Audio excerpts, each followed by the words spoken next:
ಉಂಟಲ್ಲ, ತೆಂಗಿನಕಾಯಿ ತಗೊಂಡಾದ್ಮೇಲೆ ತೆಂಗಿನಕಾಯಿ ಕೆರೆಸೋಕ್ಕಿಂತ ಮುಂಚೆ ಸ್ನಾನ ಮಾಡ್ತೇವೆ.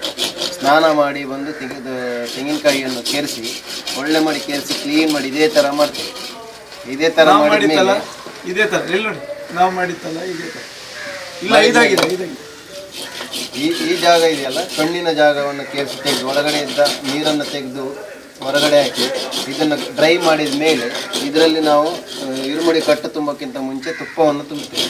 ಯಾವ್ಯಾವ ಭಕ್ತಾದಿಗಳು ತುಪ್ಪದ ಕಾಯಿ ಹರಕೆಯಲ್ಲಿ ತೀರಿಸ್ಲಿಕ್ಕಿದೆಯೋ ಅವರೆಲ್ಲ ತುಪ್ಪದ ಕಾಯಿಯನ್ನು ತುಂಬಿಸಿದ ಮೇಲೆ ಬೆಣ್ಣೆ ಹೊಡೆದು ಕ್ಲೀನ್ ಮಾಡಿ ತಗೊಂಡೋಗಿ ನಮ್ಮ ಇರುಮುಡಿಯಲ್ಲಿ ಹಾಕಿಕೊಂಡು ಸನ್ನಿಧಾನಕ್ಕೆ ತಗೊಂಡೋಗ್ತೀವಿ. ಅಲ್ಲಿ ಸನ್ನಿಧಾನದಲ್ಲಿ ಇದನ್ನು ಓಪನ್ ಮಾಡಿ ಹೊಡೆದು ತೆಗೆದುಬಿಟ್ಟು ಅದರಲ್ಲಿ ಇದ್ದ ತುಪ್ಪವನ್ನು ನಾವೆಲ್ಲ ಒಂದು ಪಾತ್ರೆಯಲ್ಲಿ ಶೇಖರಣೆ ಮಾಡಿ ಅಯ್ಯಪ್ಪ ಸ್ವಾಮಿಗೆ ಅಭಿಷೇಕಕ್ಕೆ ಕೊಡ್ತೇವೆ.